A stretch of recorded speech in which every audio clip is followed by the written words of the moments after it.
Hola, bienvenidos y bienvenidas al podcast Familias por Adopción, un programa realizado en alianza entre UMAC TV y el Servicio Nacional de Protección Especializada a la Niñez y Adolescencia. En esta serie de conversaciones que tendremos de aquí en adelante, escogimos hablar de adopción. ¿Por qué? Porque consideramos que es un tema profundamente necesario, a partir del cual podemos enseñar, orientar y, por qué no decirlo también, inspirar. En este primer capítulo, entonces, vamos a hablar acerca del nuevo marco legal de adopción en Chile y también cómo se lleva a cabo este proceso en nuestra región de Magallanes. Y nos va a acompañar por ello María Teresa Rodríguez, quien es la jefa de la unidad de adopción, y también la abogada especializada de este servicio, Sandra Preller Lillo. Ambas nos van a ayudar a comprender cómo es que se traza el camino de la parentalidad adoptiva y, lo más importante de todo, cómo se garantiza el derecho de niños, niñas y adolescentes a vivir en familia.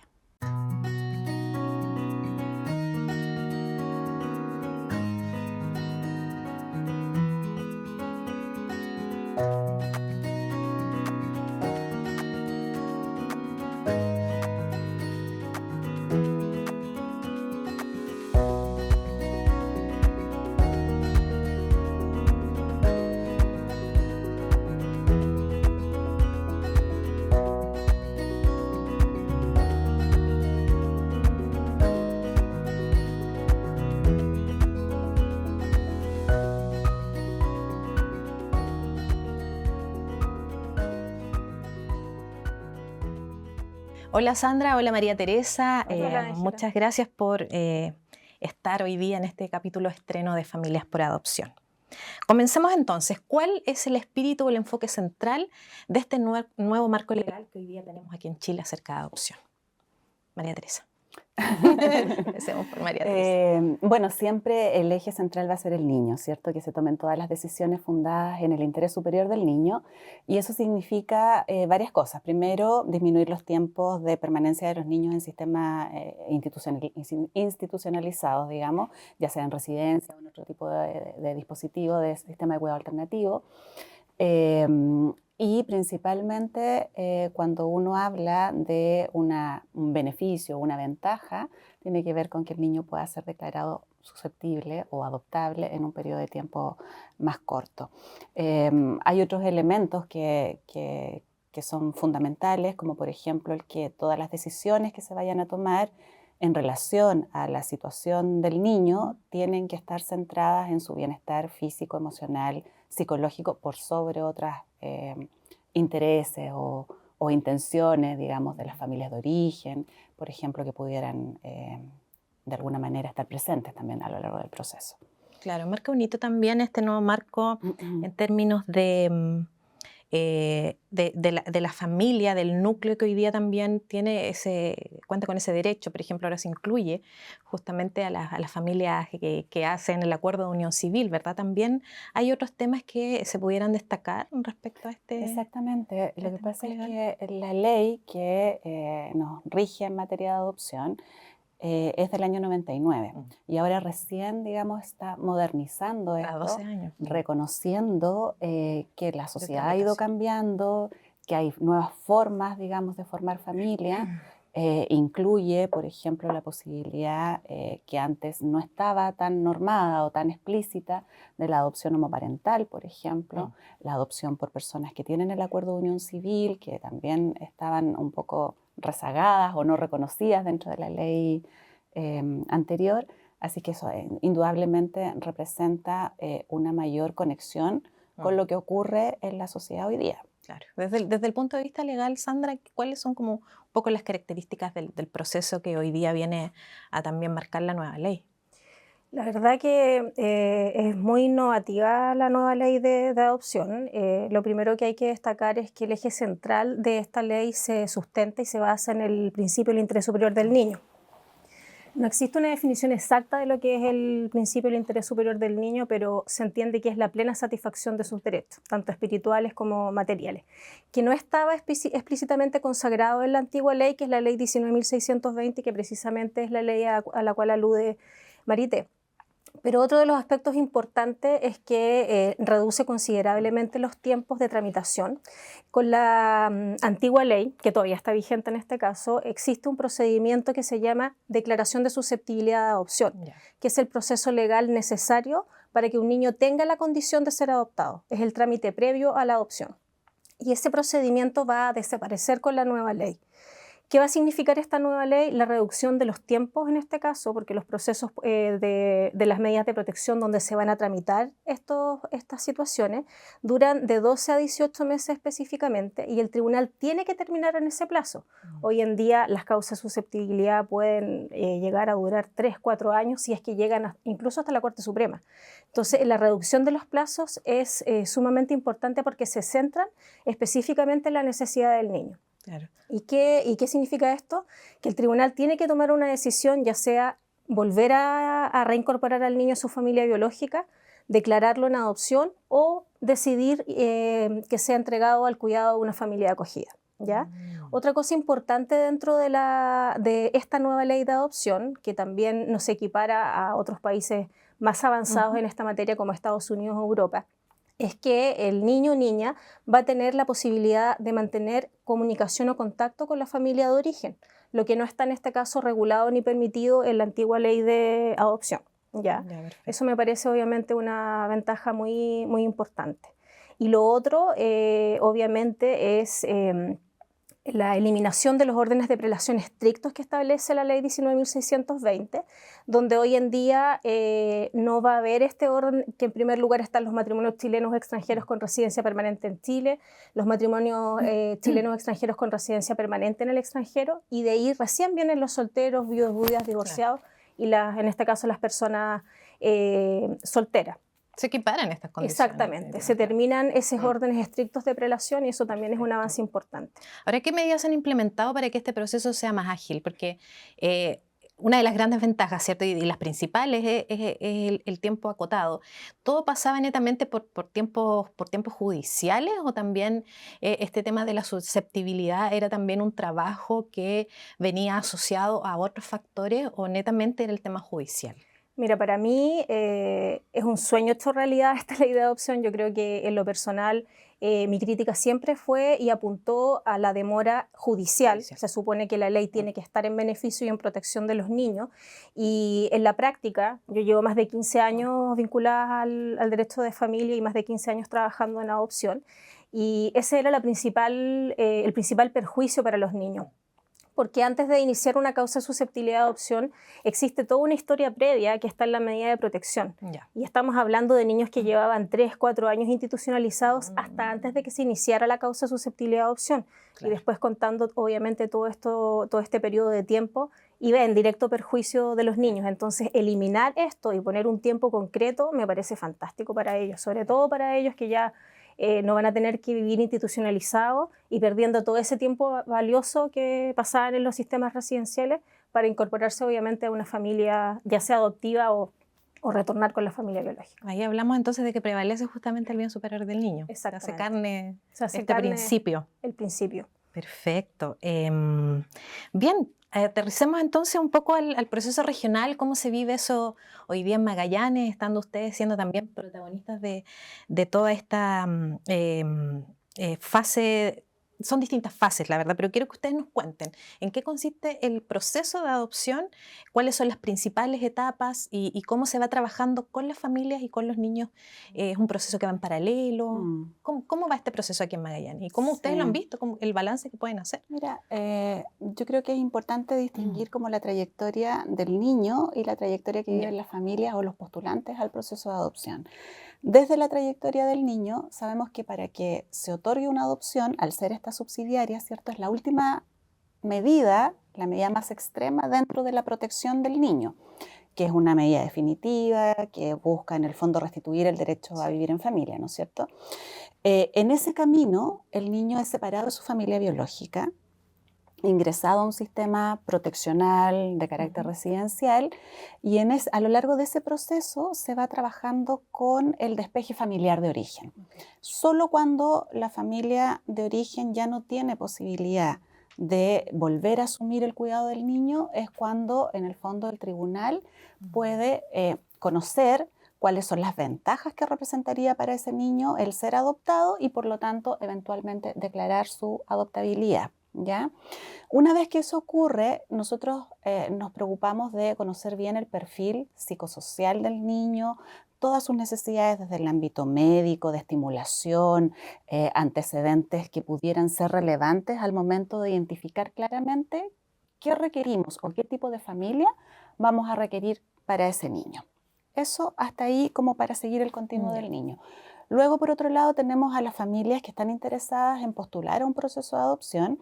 Estas familias tienen que presentarse ante nuestros servicios, así muy a grosso modo te lo voy a contar, pero se presentan a través de un formulario, ¿cierto?, que ingresan a través de la página web del servicio, son citadas a una primera reunión y posteriormente asisten a talleres formativos.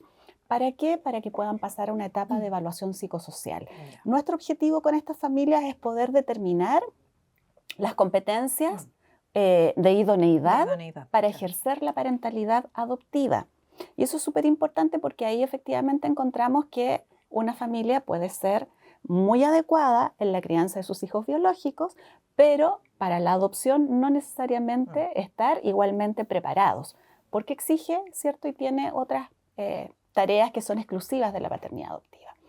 Si esta familia es evaluada idónea, ingresa a un registro nacional de familias postulantes a la adopción, ¿ya? Y una vez ingresadas a este registro, entonces es como nosotros tenemos al niño ya en condición de adoptabilidad y necesitamos nosotros buscar la mejor alternativa de familia, entonces hacemos una reunión donde nosotros analizamos, ¿cierto?, las necesidades del niño con las competencias o particularidades que presenta la familia para asegurarnos de que las familias que vamos a proponer al tribunal sean justamente las mejores alternativas que ese niño o niña podría tener.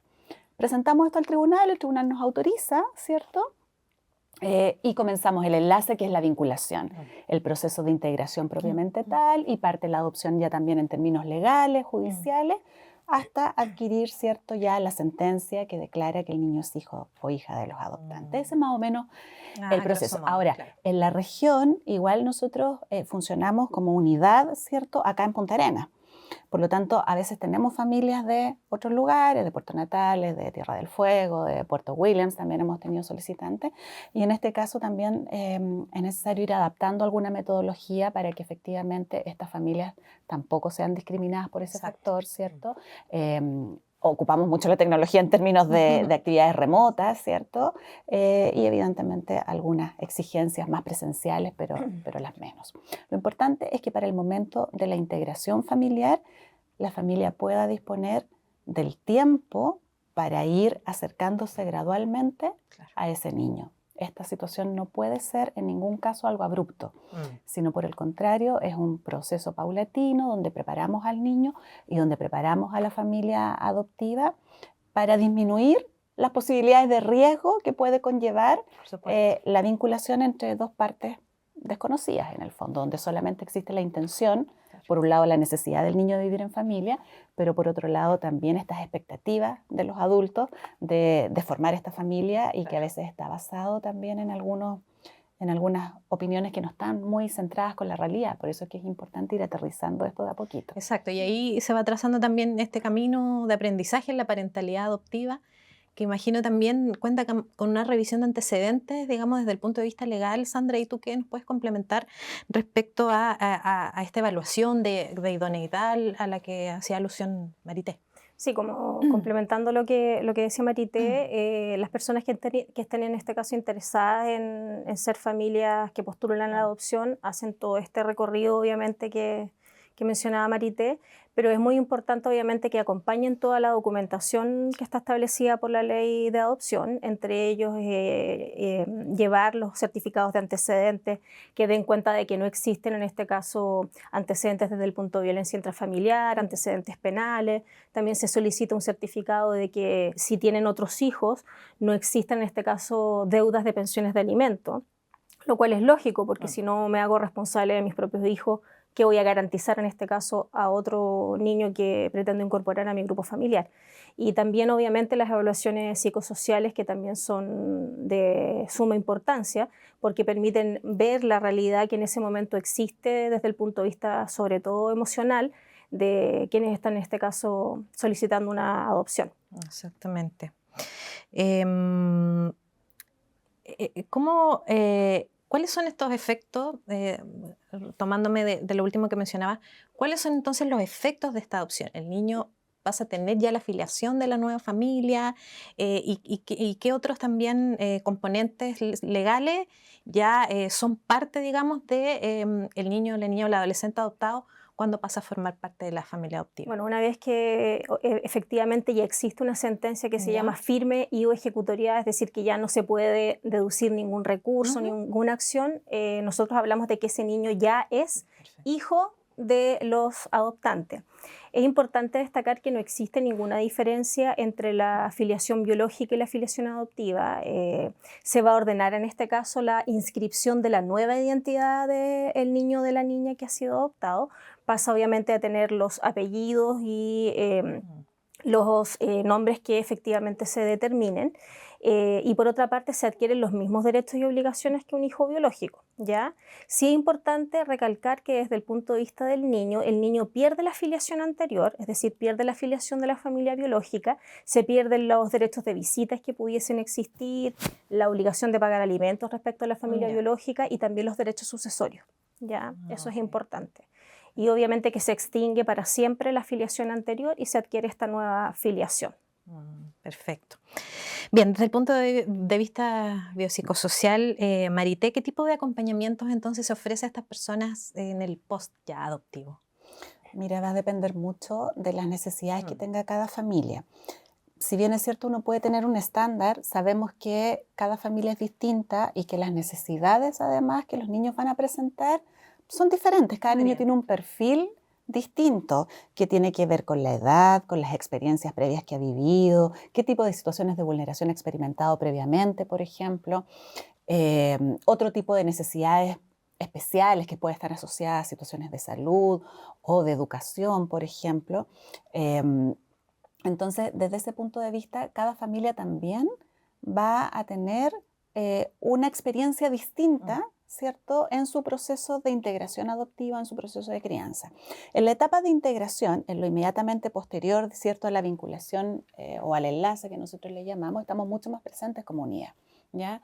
Porque en el fondo la idea es poder mediar y orientar a las familias en determinadas situaciones que tal vez sean de difícil comprensión. Por ejemplo, que el niño experimente, no sé, ciertas respuestas conductuales que ellos no esperan. Reacciones emocionales, temores, miedos, dificultades en la vinculación, ¿cierto? Cómo de alguna manera nosotros podemos entregar algunas herramientas a los padres en esa etapa inicial.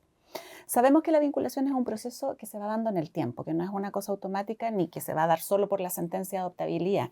Entonces la idea es acompañar en ese proceso de vinculación con mayor presencia durante los primeros meses, ¿ya? Posteriormente, el acompañamiento está centrado de acuerdo a las necesidades de cada familia.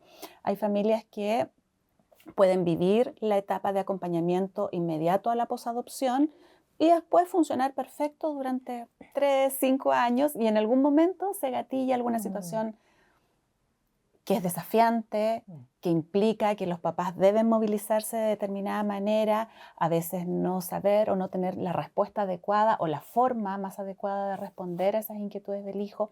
Nos ocurre mucho, por ejemplo, en la etapa de la preadolescencia, cuando los hijos comienzan a presentar otro tipo de necesidades, muchos más cuestionamientos, muchas más interrogantes respecto de la familia de origen, respecto de su origen, respecto de las experiencias previas que vivieron, conflictos con la identidad también, ¿cierto?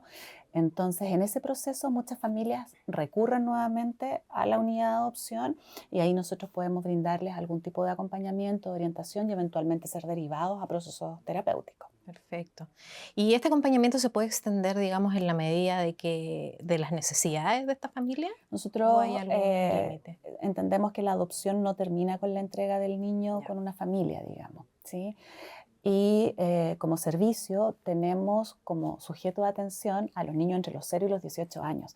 Por lo tanto, en cualquier momento de la trayectoria de vida del niño, ¿cierto? Que incluso siendo ya adoptado y teniendo su familia protectora, responsable, porque no vamos a cuestionar el hecho de que la familia no sea idónea, sino que si ya está adoptado es porque la familia tiene las condiciones o tiene las capacidades para eso. Pero de pronto, ¿cierto? Necesitan cierto apoyo. Y así es como tenemos adolescentes, tenemos niños de 16, de 17 años que todavía están en un proceso, no a lo mejor de manera continua, pero que cada cierto tiempo retornan, ¿cierto?, a solicitar este tipo de orientación, entendiendo que además debe ser un apoyo especializado.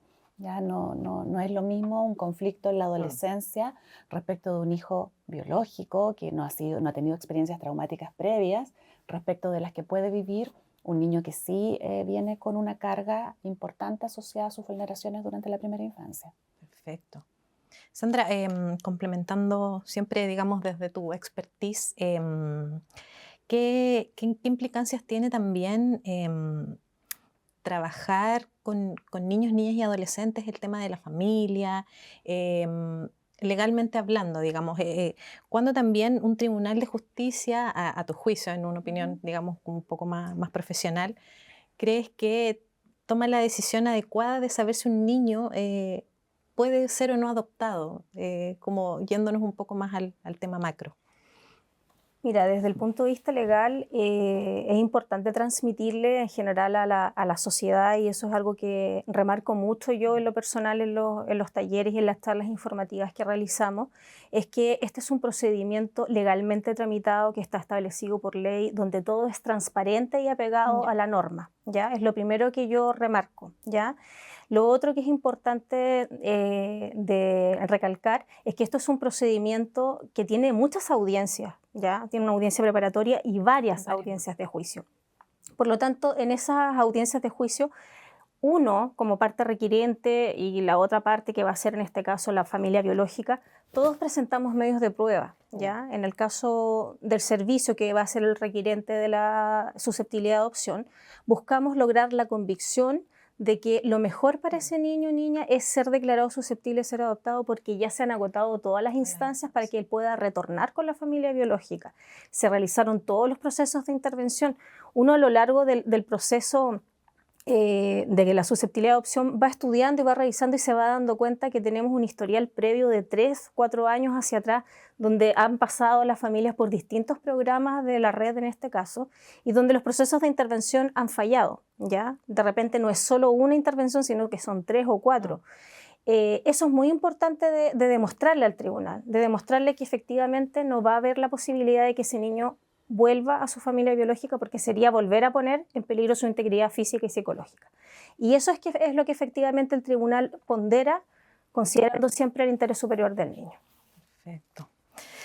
Bien, muchas gracias. Y se nos está agotando el tiempo, pero quiero también llevarlas un poco a la reflexión. Marité, partiendo por ti, ¿cuáles son los desafíos emocionales y psicológicos más comunes en las familias adoptivas? Ay, son muchos, son muchos. Si Yo creo que en gran medida tiene que ver con el asumir que este niño tiene una historia previa, ¿ya? Que el niño no nace con la adopción, sino que hay una historia de origen que le pertenece, ¿sí?, a ese niño y que no podemos borrar. Los papás en general, todos los padres, queremos que nuestros hijos sean sanos y felices. En el caso de la familia adoptiva hay que reconocer que hay una etapa en la que ellos no estuvieron adecuadamente cuidados, que no fueron felices, que vivieron experiencias muy complejas y por lo tanto uno de los desafíos es poder comprender que esa historia previa va a acompañar al niño a lo largo de toda su vida. Si bien es cierto, la adopción es un proceso reparatorio para el niño, considerando que van a tener una vinculación con una familia que le va a brindar todo lo que su familia de origen no le pudo entregar, eso repara, ¿cierto? Los vínculos reparan, pero reparan a largo plazo también. Reparan con paciencia, con amor, con disposición, con mucha tolerancia también de parte de los padres para entender que muchas cosas que vayan ocurriendo en el desarrollo del niño pueden tener cierto origen en sus experiencias anteriores. Por lo tanto, si tenemos padres que están dispuestos, o personas, digamos, que están dispuestos a asumir ese compromiso de no solamente cuidar o criar, ¿cierto? Sino que acompañar y ayudar en la reparación emocional de ese niño, el proceso va a ser mucho más sencillo, mucho más exitoso en la medida que sean acompañados por profesionales capacitados, idóneos para eso. El tema de la identidad del niño es un factor clave, porque si bien es cierto, cambia la identidad legal, cambia la filiación, sí, cambian los apellidos, el niño sigue siendo la misma persona, ¿sí? Es una persona con distintas historias, esa historia ha sido fragmentada en el tiempo, pero los papás tienen que recoger esa historia y ayudar también a reconstruirla de la mejor manera posible para ese niño. ¿Por qué? Porque en la medida que él va creciendo y va conformando su identidad, también va a requerir volver a ese origen. Exacto. No físicamente probablemente, pero sí entenderlo. Y en ese proceso los papás tienen que estar acompañando a su hijo, es lo que uno espera. Claro, y algo en lo que ustedes también trabajan, digamos, día a día, que es este acompañamiento cuando esa búsqueda se gatilla también en ellos. Y que además es una búsqueda súper sana. Súper natural. Porque además muchas veces desde la mirada más antigua de la adopción se pensaba que eso no era lo correcto, que si una persona adoptada buscaba sus orígenes era porque a lo mejor no estaba satisfecha o conforme o no había tenido una buena experiencia adoptiva. Claro. Y no tiene que ver con eso. Justamente es todo lo contrario. En la medida que la persona vaya creciendo con más acompañamiento, va a constituir, ¿cierto?, emocionalmente mejores condiciones de vida para estar más resuelto, para tener mayores capacidades o recursos para resolver distintas situaciones en la vida. Sandra, ¿tú qué podrías complementar respecto a lo que dice Marité? Bueno, yo creo que obviamente el inicio de esta nueva ley, como para resumir, es un paso muy importante para Chile. Volver a destacar que no lo había dicho antes, pero Chile tiene una de las leyes más fuertes y robustas en materia de adopción. Ha sido ejemplo utilizado en otros países. Es una ley muy ordenada, muy transparente y que sobre todo vela porque los niños sean entregados a personas que efectivamente sean idóneas para sus cuidados. ¿Qué mensaje les podrían dar a las familias que hoy día están interesadas en iniciar este camino? Que nos vayan a ver. Sí, que lo asuman también con ese compromiso, más allá, digamos, de la intención de querer hacer o de querer ayudar, entender que este proceso no es solamente ayuda o no es solamente un acto de bien, ¿cierto? Como muchas veces la sociedad tiende a pensar que una familia que adopta es una familia muy buena, socialmente hablando, digamos. No es un acto de caridad, la adopción es un acto que debe ser reflexionado a lo largo del tiempo, es una motivación que debe estar muy profundamente arraigada en la familia. Cuando nos encontramos con una adopción de padre, madre o de dos padres o de dos madres, ¿cierto? Ambos deben tener la misma intención y la misma motivación para ejercer esa paternidad. Debe existir un complemento ahí. Y entender entonces que a veces con el amor no es suficiente, que hay que prepararse, que es un proceso que va a ser desafiante, que es distinto, como decíamos hace un rato, a la parentalidad biológica. Y si tienen esa disposición, seguro les va a ir bien. Perfecto. Bueno, muchísimas gracias Marité, Sandra, les agradecemos nuevamente estar aquí porque escogimos hablar de adopción, escogimos fomentar una cultura de respeto y apoyo hacia la adopción y entenderla de esta manera ya con las profesionales, ¿cierto?, que trabajan directamente con este tema, nos honra mucho como canal y también como universidad. Así que muchas gracias.